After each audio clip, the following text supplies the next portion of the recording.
Carpincha TV.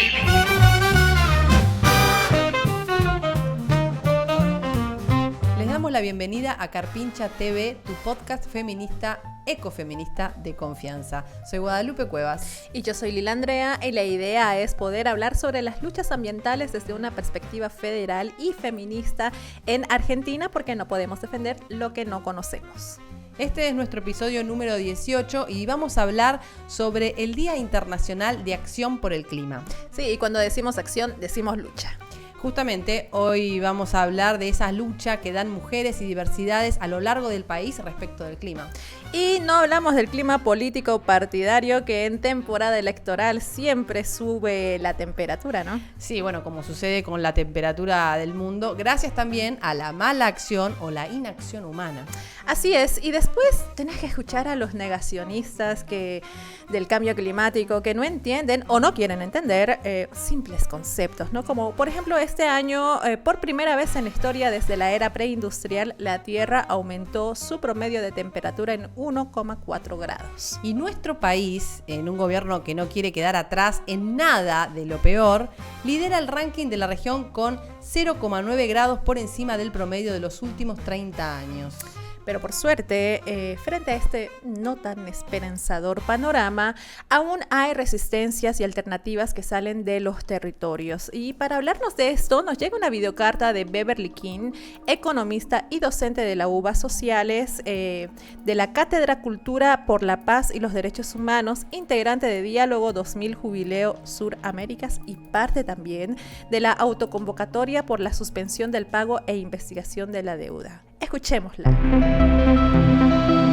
Hola, ¿te llegó una videocarta? Hola, te saludo desde Buenos Aires, del barrio de San Telmo. Beverly King es mi nombre y vivo hace unos 35 años aquí, en territorio de la Comuna 1, que va desde Retiro a Constitución, pasando también por Puerto Madero. Me formé como economista, especializada en economía internacional, y doy clase en la UBA, en la Cátedra de Cultura por la Paz y los Derechos Humanos. Pero a lo que más me dedico es la militancia por los derechos humanos, los derechos de los pueblos, de la naturaleza. Sobre todo frente a las estafas y los crímenes de una deuda pública ilegítima y odiosa, y de las políticas y condicionalidades impuestas por las instituciones financieras como el Fondo Monetario y el Banco Mundial. Formo parte de un colectivo que se llama Diálogo 2000, que es una iniciativa que lanzamos para fortalecer luchas en torno a los grandes desafíos del nuevo milenio, este milenio, desde una perspectiva de derechos, de articulación, de construcción popular y de integración de los pueblos. Intento mantener los pies en el barrio, pero pienso a veces que es más sensato decir que mi territorio es América Latina, es Aviala o de hecho el mundo. ¿Por qué? Porque las problemáticas que milito, la dependencia y el sometimiento impuestos a través del sistema de la deuda perpetua, nos afectan a todos los pueblos, sobre todo del sur global, nuestra América, África, Asia, y tienen sus grandes responsables, aquí en casa sin duda, pero principalmente en el poder económico, financiero, cultural, político y militar, concentrado en el norte global. Y desde hace 25 años empezamos a construir una red tricontinental, se llama Jubileo Sur, donde también activo, justamente para fortalecer una perspectiva y acción coordinada desde los pueblos del sur global, a favor del no pago de las deudas que no debemos, la transformación del sistema de la deuda perpetua y la necesidad de saldar las verdaderas deudas, las deudas históricas, las deudas sociales y ecológicas y climáticas, las deudas con las mujeres y la diversidad, las deudas con la democracia y con la soberanía popular, deudas de las cuales podemos decir que somos nosotros, los pueblos y la naturaleza, los verdaderos acreedores. Estamos ahora aquí en vísperas de las elecciones y sacudidos, ¿no?, por el grito desaforado de colonia sí, patria no, que parece ser, junto al pago de esta estafa de la deuda, no importa a qué costo, las únicas políticas que mueven este gobierno. Y de hecho, la mayoría de los gobiernos, donde la naturaleza, el clima, los pueblos, somos cada día más convertidos en mercancías, en instrumentos financieros y especulativos, hasta en armas de despojo y de exterminio. Y la verdad me vienen a la mente las palabras del cacique Seattle, del territorio donde yo nací, quien hace unos 170 años le envió una carta muy conocida al entonces presidente de Estados Unidos. Y ahí decía: el gran jefe de Washington desea comprar nuestra tierra. También nos envía palabras de amistad y buenos deseos. Nosotros consideramos su oferta. Sabemos que de no hacerlo, el hombre blanco puede venir con pistolas a quitarnos nuestra tierra. Pero el jefe Seattle le pregunta: ¿cómo se puede comprar o vender el cielo, el calor de la tierra, si nosotros no poseemos la frescura del aire o el destello del agua? Cada pedazo de esta tierra, cada aguja de pino, cada zumbido del insecto es sagrado en la memoria y vivencia de mi gente.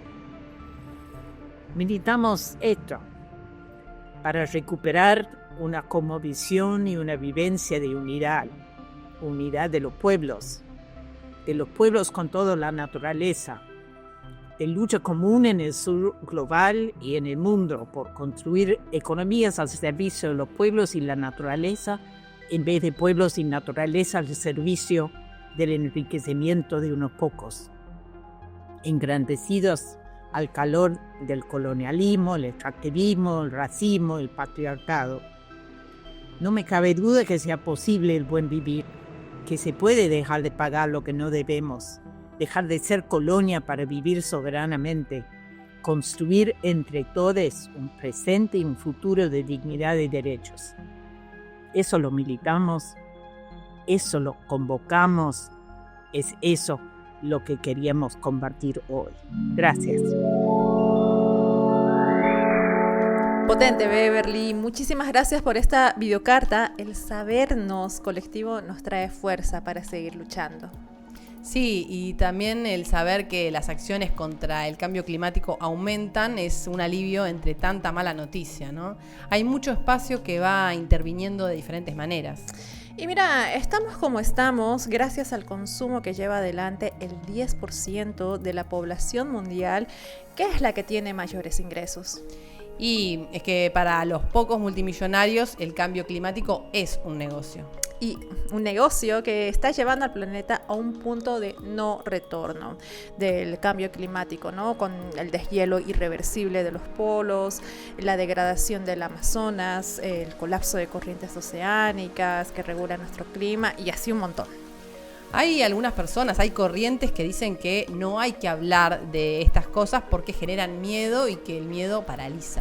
Solastalgia se llama este miedo paralizante frente al futuro incierto del planeta, pero recordemos que el planeta existió mucho antes que los humanos y somos los humanos los que necesitamos al planeta, no al revés. Entonces, un poquito hay que bancar, ¿no?, estas malas noticias y hacer frente, porque no por ignorar las cosas van a dejar de pasar, ¿no? Pero para profundizar sobre todo esto, escuchemos qué dice la Carpincha. Explicator.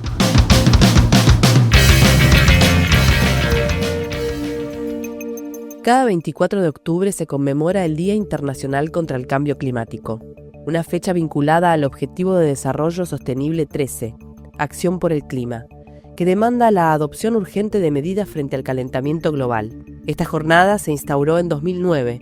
Su impulso principal provino de movimientos juveniles y ambientales que buscan ejercer presión para los encuentros climáticos internacionales. Su ubicación en octubre no es azarosa, coincide con la cercanía de las grandes cumbres climáticas como recordatorio para los gobiernos de que la crisis no espera.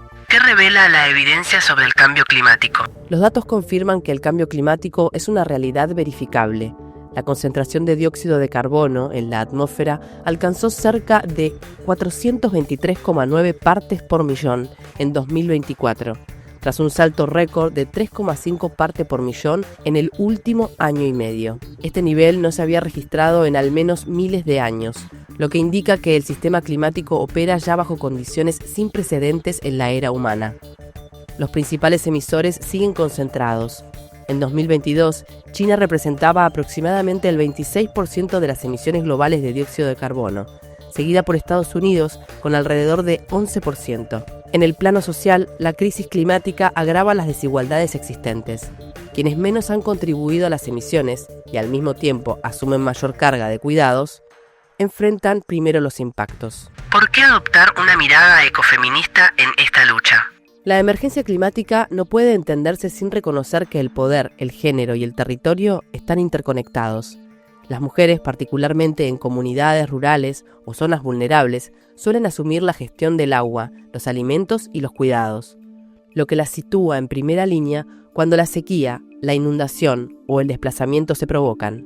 Al mismo tiempo, los modelos económicos basados en la extracción y la explotación reproducen relaciones de dominación que afectan desproporcionadamente al sur global, comunidades indígenas y colectivos marginados. Reconocer esta dimensión significa que no solo se trata de reducir emisiones, sino de reinstaurar formas de vida centradas en la justicia, la equidad y el cuidado de la tierra. ¿Qué transición exige este momento histórico?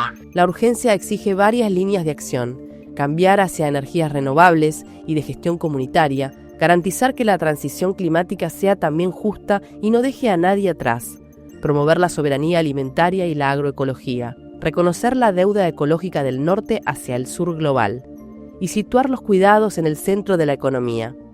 Estas políticas no solo limitan el daño climático, sino que reconfiguran quién ostenta el poder, quién decide y cómo se vive la relación con la naturaleza. ¿Hacia dónde mirar? El 24 de octubre no es solo una fecha conmemorativa, es un llamado urgente a repensar el modelo civilizatorio que nos trajo hasta aquí. La crisis climática no surge de la nada, sino de un sistema económico extractivista que ha puesto el lucro por encima de la vida y concentra el poder en manos de unos pocos. Según Oxfam, el 1% más rico del planeta emite más del 50% de los gases de efecto invernadero, mientras millones de personas en el sur global enfrentan sequías, inundaciones y desplazamientos sin haber contribuido a esa deuda ecológica. Frente a ese escenario, la acción no puede limitarse al reciclaje o al consumo responsable. Se trata de transformar estructuras, apostar por economías locales, reducir la dependencia de los combustibles fósiles, fortalecer la soberanía alimentaria, exigir responsabilidad climática a los gobiernos y empresas y reconocer el trabajo de cuidado, sostenido históricamente por mujeres, como parte central del sostenimiento de la vida. El desafío no es solo salvar el planeta, sino redefinir qué entendemos por progreso y para quién queremos un futuro habitable.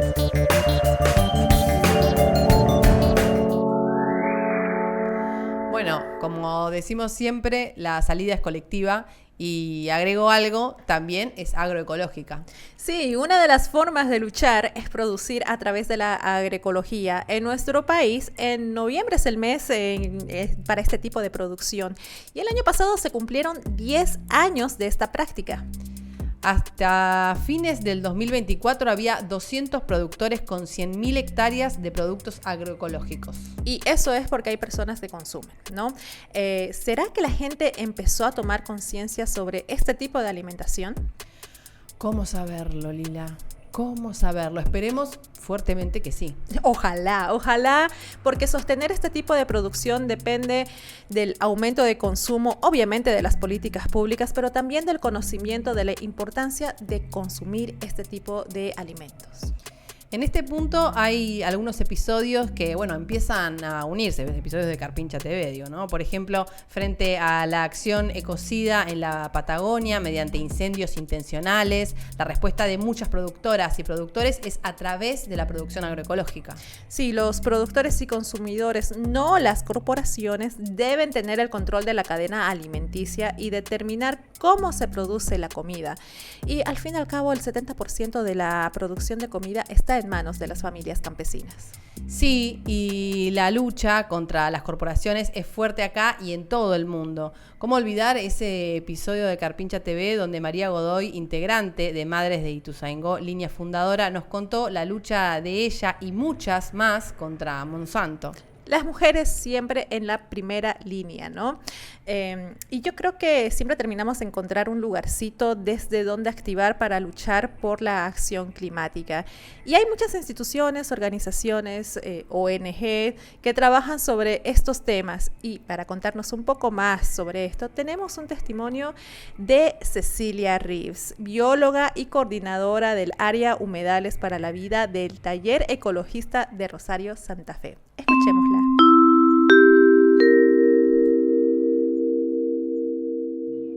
Hola, soy Cecilia Reeves, rosarina, pero recibida de licenciada en Ciencias Biológicas en la Universidad Nacional de la Patagonia, San Juan Bosco, sede Puerto Madryn, Chubut.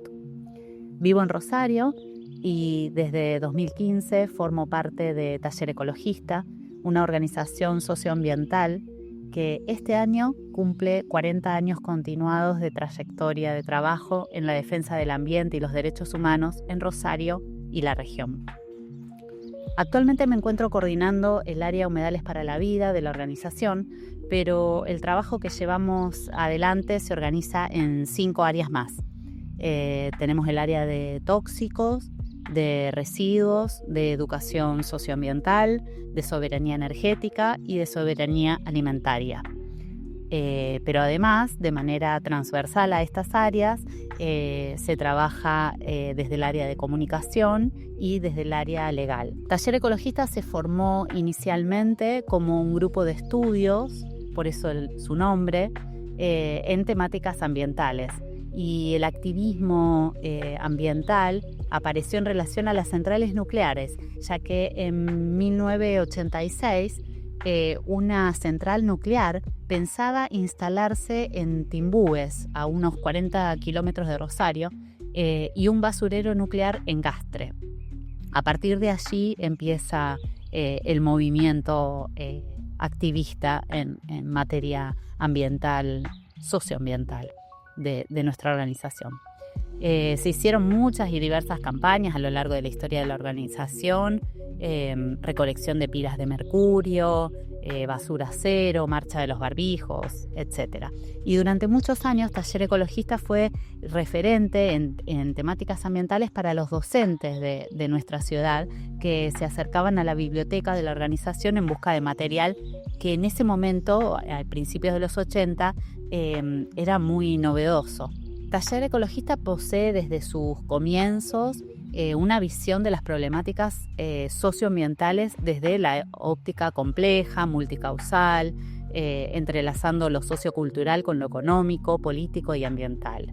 Desde todas las áreas hacemos investigación situada en nuestro territorio, con perspectiva de género y con el fin de incidir en políticas públicas locales. También lo que venimos viendo en los últimos años es una problemática asociada a lo que llamamos falsas soluciones, que son, de repente aparecen vinculadas a sectores empresariales, incluso a gobiernos locales, como soluciones basadas en la naturaleza, que vienen a querer mitigar el efecto del cambio climático o algún tipo de, por ejemplo, de energía, generación de energía renovable, pero que haciendo un análisis crítico realmente nos damos cuenta de que no son soluciones reales,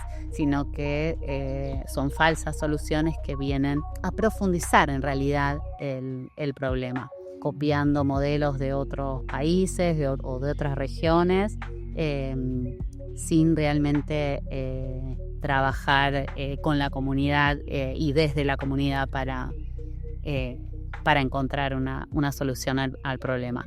Así que, bueno, eso es más o menos una síntesis de las problemáticas que nosotros abordamos desde nuestra organización.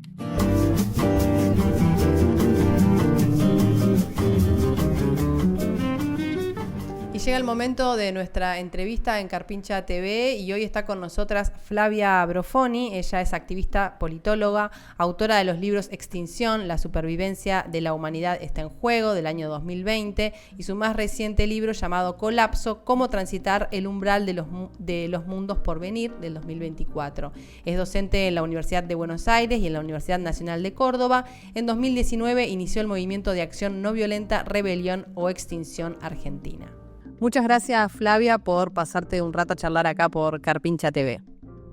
Gracias a ustedes, muy honrada de estar aquí.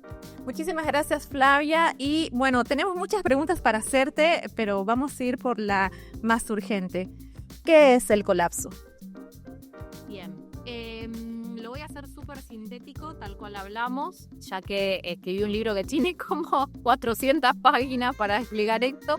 Pero si tuviera que dar una definición, yo adscribo bastante a una definición de colapso como proceso que dan los autores Pablo Cerviña y Rafael Steffens en un libro de 2019 que tiene que ver con un proceso de crisis social que, a diferencia de otros, tiene la cualidad de ser irreversible. Y en ese proceso de crisis social, el Estado, como institución garante de los bienes y servicios esenciales, deja de poder brindarlos a un costo razonable para la mayor parte de la población. Es decir, un proceso en el cual se rompe el contrato social que conocemos. Ahora, las causas detrás de eso, desde mi mirada, mi investigación por ahí, mi trabajo, tienen un sustrato anclado en la crisis ecológica y climática, en un paraguas de organización social que viene de una tríada oscura, si se quiere, patriarcal, capitalista, y en estos últimos tiempos, además de profunda escasez de materiales, ¿no? En tus charlas mencionás la necesidad de renunciar a la ilusión de progreso. ¿Cómo se traduce eso en nuestras prácticas cotidianas? Últimamente estoy pensando bastante en esto, ya que no solo la palabra progreso, sino que la de desarrollo viene siendo como el centro de toda la discusión política, económica, incluso por parte de, y ya vamos a hablar después de esto, quienes están construyendo la narrativa de las nuevas derechas en el mundo, ¿no? La cuestión del progreso. Pero llevándolo a una cuestión más cotidiana, yo lo que sostengo, amparado quizás en un diagnóstico geofísico, es que ya no va a haber posibilidad de clase media, si lo trasladamos a un lenguaje que se entienda en nuestras latitudes, ¿no? La clase media histórica quizás de nuestros países era, bueno, la ilusión de que nuestras hijas, nuestros hijos puedan tener una vida de mejor confort y acceso que la que tuvimos nosotros. Bueno, yo sostengo que, salvo excepciones, eso ya no va a suceder y que tenemos que renunciar a un crecimiento material anclado en que la torta del volumen total de la economía siga aumentando. Porque hay una lógica dentro de este proceso de colapso que tiene que ver con que, si bien va a seguir el capitalismo funcionando, el esquema de distribución se rompió y la concentración de la riqueza se está dando solamente en élites muy pequeñas, entre el 1 y el 10%, depende de los volúmenes de ingresos, pero el progreso para las grandes mayorías, en tanto crecimiento material, está roto porque la doctrina del shock histórica de Naomi Klein y el capitalismo del desastre, que se aprovechaba de contextos de disrupción, ahora se logró organizar. Y no solamente está aprovechando los momentos de disrupción, sino que los está provocando al ritmo que ellos quieren. Y eso complica las posibilidades de progresar, en tanto aumentar de nuevo el volumen total de la economía para las grandes mayorías. Y hablando de cosas rotas y de progreso, una persona que está muy cuestionando todo este tema de progreso es Greta Thunberg, ¿verdad? ¿Por qué dicen que Greta es el anticristo? Bien, el señor que está instalando esta narrativa es Peter Thiel. Peter Thiel, entre otras cosas, es una de las personas más ricas del mundo. Está detrás de la elaboración conceptual de los nuevos fascismos, los que algunas estamos llamando los fascismos del fin de los tiempos o los fascismos del apocalipsis, entendiendo que estos señores, bueno, él fue fundador de PayPal junto a Elon Musk, ahora tiene una empresa que se llama Palantir, que es de procesamiento de Big Data para el desarrollo de sistemas de vigilancia. Puso a Trump en su primer gobierno, ahora puso al vicepresidente, a J.D. Vance, en su lugar, y está teniendo una deriva mesiánica bastante particular. Cuando, si ustedes lo googlean a este señor, las últimas semanas salieron muchas editoriales en diarios extranjeros, en donde se filtró a la prensa que está dando conferencias citando mucho a la Biblia. Sin ir más lejos, se pueden buscar entrevistas a él en el New York Times. Hace un par de meses salió una muy interesante en donde exactamente él dice que Greta Thunberg encarna el anticristo. El anticristo entendido como aquel factor que en el fin de los tiempos, en el libro del Apocalipsis, el último libro de la Biblia, va a ser aquello que impida la salvación del pueblo elegido o impida el juicio final en donde los justos van a ser salvados. Es una cosa que parece muy extraña, sobre todo tomando en cuenta que Peter Thiel venía de un pasado. Él es alemán, está casado con otro hombre, no venía del núcleo del Opus Dei, venía de una formación de Silicon Valley bastante secular. Y esto está pasando con muchos de estos señores que están construyendo narrativa de derecha amparados en la Biblia. Y lo que él dice es que al ser el único objetivo del ser humano sobre la Tierra progresar, símbolos como el de Greta Thunberg, que diagnostican un momento de colapso como el que vamos a vivir, como el que ya estamos viviendo, sobre todo por el advenimiento, en su caso, de la inteligencia artificial, y etcétera, y el caos climático, dice que Greta y lo que ella simboliza le busca poner restricciones a este horizonte ontológico que tiene el ser humano, que es el de progresar. Entonces, tanto ella como quienes promueven la austeridad y el decrecimiento, quienes promueven restricciones al desarrollo de la inteligencia artificial o al desarrollo nuclear o al desarrollo genético y transhumano, mete un montón de conceptos que sería necesario explicar en Ventanitas Emergentes si no vamos a tener tiempo, pero en la última entrevista que dio al podcast del New York Times dijo exactamente: Greta es el anticristo, es un peligro muy grande en el que podemos quedar presos de un gobierno central que, en la búsqueda de limitar emisiones para prevenir el cambio climático, vaya a imponernos demasiadas restricciones. Es muy paradójico lo que él plantea porque, de hecho, él vive de desarrollar sistemas de vigilancia y está haciendo su fortuna a partir de eso, con lo cual temerle a un gobierno totalitario que busque imponer restricciones es parte de lo que él está abonando con sus negocios. Lo central en la tesis de Greta como el anticristo es que la presentan como un enorme peligro a la posibilidad de seguir progresando. Para ellos el progreso tecnológico es, en última instancia, lo único que venimos a hacer a la Tierra. Flavia, cuando hablas de estas personas, de estos tipos, te referís a lo que es tus charlas, esta figura del Theo Bros, ¿no? Como esos varones que predican el apocalipsis desde la racionalidad patriarcal y tecnocapitalista. ¿Qué peligros encierra esa narrativa del fin del mundo gestionada por estos mismos, ¿no? Que la provocan, como venías diciendo? Sí.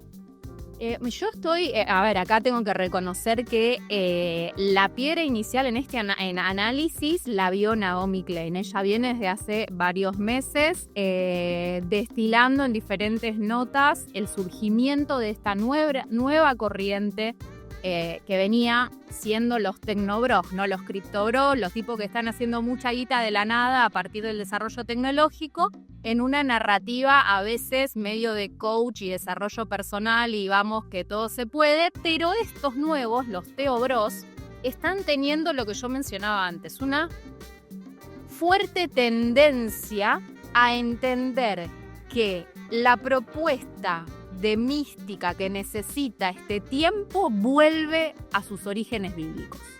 Son literalistas bíblicos. Agarran el libro del Apocalipsis, que es el último libro de la Biblia católica, y anclan en esa lectura literal. No entienden a este libro como una metáfora, siendo que es una gran metáfora en términos históricos, no tiene ningún tipo de anclaje. Y describen el proceso de Apocalipsis como una revelación. De hecho, Apocalipsis viene del griego revelación. Eso es lo que significa la palabra. Y lo que ellos hacen como interpretación es decir, bueno, sea que por ser parte del pueblo elegido, y esto lo estamos viendo con algunos estados, o sea porque fuimos quienes logramos trascender la condición humana anclada en la tierra, va a haber un momento de juicio final, un gran Armagedón, una lucha en la que ya estamos entrando por la supervivencia y luego de ese periodo nos vamos a salvar algunos. ¿Quiénes nos vamos a salvar? Bueno, los que estamos entendiendo que ya está ocurriendo este momento profundamente cruel y justificamos todas nuestras prácticas por un fin que está en el horizonte posterior a la gran batalla final, al gran Armagedón, y trabajamos por atrincherarnos en nuestros búnkers mientras todo vuela en pedazos, o irnos a Marte mientras eso sucede, o construir búnkers a cielo abierto como algunos estados, como es el caso del Estado de Israel con la cúpula de hierro, o Estados Unidos ahora, que quiere generar una cúpula dorada en todo el país, o ciudades e islas privadas que ya están ocurriendo en términos concretos. Y estos teobros encuentran que la mejor manera que están teniendo para lograr adhesión entre sus pares es decir que esto está escrito, ¿no? Que es imposible detener el colapso de la civilización y que no se van a morir todos, se van a morir la mayor parte y los que no son parte de nuestro grupo. Ahora, toda esta narrativa está acompañada de un montón de cualidades que comparten las diferentes vertientes, ¿no? Todos son derivaciones en general de diferentes cultos dentro del cristianismo, excepto la rama, digamos, judaica, pero en donde no se adscriben estos tipos de Silicon Valley. Y por supuesto tienen como una raíz fuertísimamente misógina y patriarcal, en donde en algunos casos extremos las mujeres ni siquiera debemos tener el derecho a votar. Eso lo dicen en varias entrevistas estos señores, en donde el pater familia podría tener tanta cantidad de votos en un contexto electoral en tanto tenga hijos. Es decir, si tiene 4 hijos, cuenta por 5 su casa, el de él y el de sus 4 hijos varones. Estos extremos están ya teniendo mucho espacio en medios en Estados Unidos, sobre todo, y están imponiendo un montón de candidatos en todos lados. Y digo, la deriva mesiánica de la que estamos hablando encuentra una relación total con buena parte del discurso de nuestro presidente en este momento, que si bien no viene de la rama cristiana, sí encontró que dentro de la religión judía a la que él quiere convertirse, es posible seguir instalando esta idea de el sacrificio en virtud de que a largo plazo venga algo mejor, el pueblo elegido que tiene derecho a todo, incluso pasando por arriba de las leyes y las constituciones, y todo un complejo de cosmovisión que es muy nuevo y no lo veíamos venir. Y no lo veíamos venir sobre todo de Silicon Valley, en donde la secularización de ese espacio parecía haber llegado para quedarse. Bueno, no está pasando.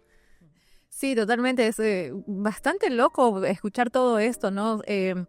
O sea, necesito una remera de Greta Thunberg anticristo, por favor. Porque abracemos esa idea en este mundo tan loco. Pero hay una cosa que dijiste que me llamaba la atención, que creo que algo de razón sí pueden tener, y es que en estos momentos la situación no está tan buena para el planeta, ¿no?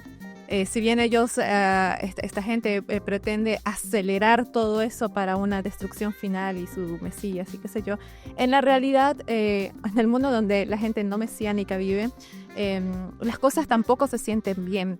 Y en ese concepto, en esta situación de fin del mundo, apocalipsis, ¿cómo se transita lo emocional y cómo se transita políticamente esa aceptación del mundo en el que estamos sin caer en la desesperanza? Voy a lo primero que vos decías. El diagnóstico de la élite en relación al proceso de colapso es exactamente el mismo que yo describo que todo el tiempo, ¿no? Y que describimos quienes trabajamos en el ámbito de la colapsología o qué sé yo. El diagnóstico que ellos tienen es el mismo que hacemos nosotros. Ahora, las maneras que proponemos desde los espacios más quizás marginales y con la búsqueda de relocalizarnos y de poder transitar este umbral de manera interespecífica, es decir, no tampoco privilegiando solamente la salvación de los humanos y alguna parte de los humanos, ahí es donde se produce el quiebre total, ¿no? Estos tipos dicen, se viene el apocalipsis, la única manera de salvarnos es atrincherarnos en búnkers, armarnos hasta los dientes y confiar en que la inteligencia artificial en un momento va a producir un efecto derrame con sus soluciones que nos saque de este lío. Y por eso encuentran tan peligrosa la narrativa comunitaria y en donde la otra remera que también vamos a imprimir en otro momento, el único búnker es la organización, ¿no? Que es la aproximación que hacemos desde muchos otros espacios. Y ahí es donde radica justamente lo que ellos más temen, que es la posibilidad de encontrar la única esperanza posible, que es la esperanza en la acción colectiva. Pero en serio, no la de la remera que de vez en cuando aparece cuando sale una serie en donde la salida es colectiva y de repente por un par de semanas somos todos, no sé, estamos trabajando por el bien común. El organizarse comunitariamente, y ustedes lo saben muy bien, es increíblemente complejo, sobre todo y además porque venimos educadas en un paradigma en donde no hemos ejercitado este músculo, el de la vincularidad, sobre todo el de la vincularidad que tiene que compartir un tiempo histórico aterrizado, y cuando digo aterrizado es habitando un territorio concreto de mucha disrupción, de escasez de agua, de escasez de trabajo, de escasez de la posibilidad de producir alimentos, digo. Por eso ellos tratan de dilapidar la idea de una posible transición organizada y refuerzan la idea del colapso como disrupción total, ¿no? Del momento en el que todo se va a romper, que es algo en lo que yo a veces también pienso, digo, y puede pasar también. No sería excepcional que, sobre todo promovido por el aumento de la temperatura, vaya a haber un año en el que no se puedan producir alimentos en las mayores cuencas productivas del mundo y vaya a haber una escasez fenomenal que llegue a la mitad de la población mundial a hambrunas feroces. Eso puede pasar. Para ellos es la única opción posible, y en esto el conservar la esperanza radica su principal temor. La esperanza no es alguien lo va a solucionar. Va a venir el héroe que de nuevo nos pueda prometer lo que ninguna de nosotras puede lograr organizándose. Y yo creo que ahí es donde va a haber momentos en los que estemos tristes, angustiadas, sí, y a eso no hay que escaparle. O sea, honrar el dolor por el mundo, que es una práctica que trajo Joanna Macy algunos activismos, corresponde.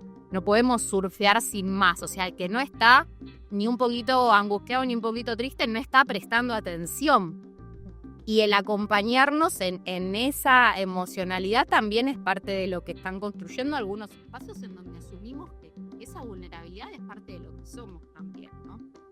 Para cerrar, queríamos saber tu opinión sobre, o sea, el feminismo y el ambientalismo muchas veces se cruzan, pero no siempre dialogan profundamente. ¿Qué pensás al respecto? Yo digo que no solo no siempre, sino que en la inmensa mayoría de los casos.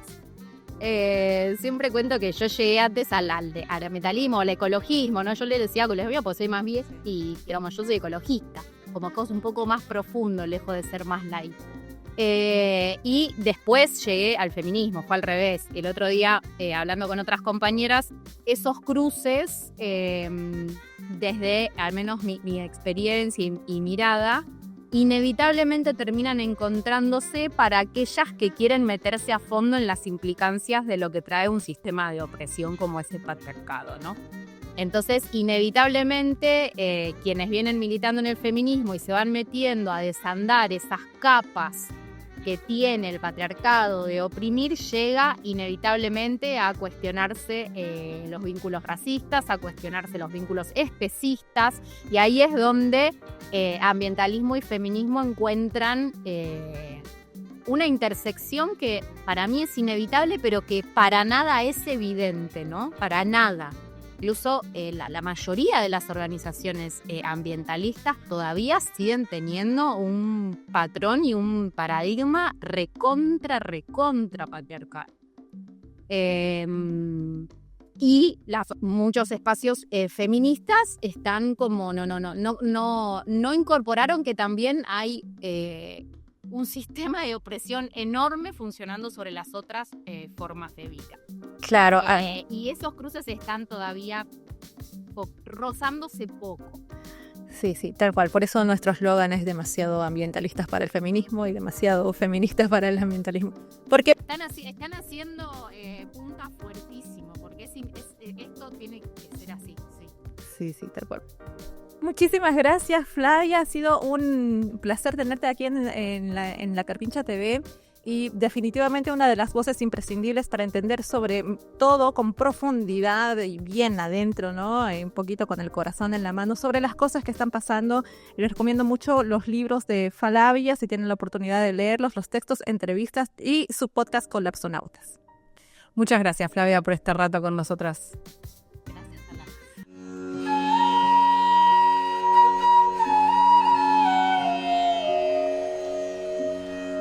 Ganga Style, le doy la bienvenida a este espacio espiritual, colectivo que lidero con la intención de compartirles toda mi sabiduría ancestral uterina.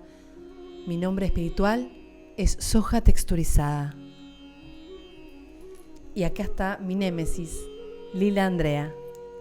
Bueno, después de tantos episodios ahora me convertí en tu némesis. Anoche me bajó esa revelación. Yo creo que somos compañeras de militancia, sí, con nuestras claras diferencias, pero tu némesis, me da un poquito de miedo las cosas que andan pasando en tu casa. Bueno, no tengas miedo. Anoche justo estaba en una juntada de chamanas autopercibidas recordando el origen de nuestros nombres espirituales. Y ahora vos le sacás el nombre espiritual a las otras personas con tus daditos, ¿no? Sí. Como hiciste un episodio acá, ¿no? Claro, porque tengo unos dados redondos en donde me baja la info y yo ahí puedo, bueno, los que me siguen en las redes sociales saben todo esto que yo sé hacer, estas magias. ¿Sabes qué? Esas son las cosas que más me piden. O sea, las personas quieren saber cuál es su nombre espiritual. Lo que pasa es que hay nombres espirituales por semana, que son los que yo saco, y los nombres espirituales permanentes que requieren de un conocimiento mayor de tu ser, ¿no? El nombre espiritual, para llegar al definitivo, tenés que pasar por muchas etapas de sanación, ¿entendés? Así que hoy les traje mi story time de cómo descubrí cuál es mi nombre espiritual, Soja Texturizada. ¿Lo querés ver? ¿Tengo opción? No, corre video. Siempre quise decir eso. Story time de cómo me llegó, cómo me bajó mi nombre espiritual. Yo en ese momento estaba en pleno viaje de sanación. Fui cambiando de nombres espirituales hasta que llegó el definitivo, Soja Texturizada. 2 de los nombres por los cuales pasé fueron Semilla Mágica y Germinando. Cuando me puse Germinando estaba como en plena etapa de rebeldía. Esa búsqueda de sanación me fui a un retiro espiritual para mujeres creativas en las Islas Galápagos. Entre muchos rituales que hicimos para conectar con la naturaleza, tomamos ayahuasca, hongos, pero mi mensaje me llegó cuando chupamos sapos alucinógenos. Tuve una sobredosis, me desmayé y tuve un viaje psicodélico. Ese viaje fue revelador. Me vi a mí misma volando, como flotando, como levitando sobre los campos de soja de papá. Veía todas las plantas completas atravesando la tierra, veía hasta sus raíces. Y ahí entendí que la soja nos une como humanidad. Y en su formato texturizado más, porque puede meterse en cada fragmento, en cada pedacito, en cada hueco, en cada grieta. Es un alimento perfecto que toma el sabor de lo que tiene al lado, que ayuda a agrandar las comidas, a aumentar su volumen. La soja texturizada es alimento y el alimento es sabiduría. La soja texturizada es abundancia, como yo. ¿Y qué te parece? Excéntrico y extractivista. Y bueno, si vos querés y tenés la energía suficiente, recordemos que el dinero es energía, para vivir esta experiencia que yo viví, ya está abierta la inscripción para el año nuevo 2026 para hacer este retiro espiritual en las Islas Galápagos. Así que ya saben, las quiero mucho. Gangnam Style. ¿Viste? Hoy no promocioné un taller mío, promocioné un taller de una amiga, otro taller, otra cosa. En Galápagos. Sí. ¿Quién tiene plata para ir allá? Bueno, es la energía que vas acumulando en... Che, ese es mi collar. No, este es mi collar. Pero este está en mi casa. Cuando fuiste el otro día, ¿te lo llevaste a mi collar? Porque te lo robaste. Bueno, lo tomé. Te lo robaste. Lo tomé prestado. Ahora me vas a decir extractivista de las cosas ajenas. Ladrona. Bueno, y llegamos al final de este episodio. Por favor, Wada, abracémonos colectivamente hasta que superemos este colapso. Colapso generado por acciones puramente humanas, por esa mínima porción de la pseudo-humanidad que no le importa nada más que sus bolsillos o sus criptos. Sí, no, pero por suerte hay muchas mujeres y diversidades que se enfrentan de diferentes maneras a quienes generan esto, desde sus territorios y en conexión. Desde acciones productivas como la agroecología, o desde acciones más directas y visibles, desde nuestras calles, por ejemplo, o desde un podcast como Carpincha TV, al que te podés suscribir en este canal, podés seguirlo, podés compartir, así estas luchas llegan a más territorios, a más lugares, a más oídos. Y si vos estás en alguna lucha o querés visibilizar algún activismo que estés haciendo, podés contactarte con nosotras y así aparecer en alguno de nuestros episodios y conocer de tu territorio también. Así es, y ya saben que sí, tienen la posibilidad, pueden donarnos en nuestro cafecito y pueden ver nuestra página web en la descripción donde tienen más información sobre este proyecto. No se olviden de suscribirse, de darle like, me gusta, compartir, todo suma, todo ayuda. Y bueno, con nosotras será hasta el próximo episodio en este subpodcast donde somos demasiado ambientalistas para el feminismo. Y demasiado feministas para el ambientalismo. Chao. Carpincha TV. Carpincha TV es realizado por Lila Andrea, Guadalupe Cuevas, Cristina Croaré, Guadalupe Martínez y Andrea Casabuono. Producido por Radio Z en Buenos Aires, Argentina.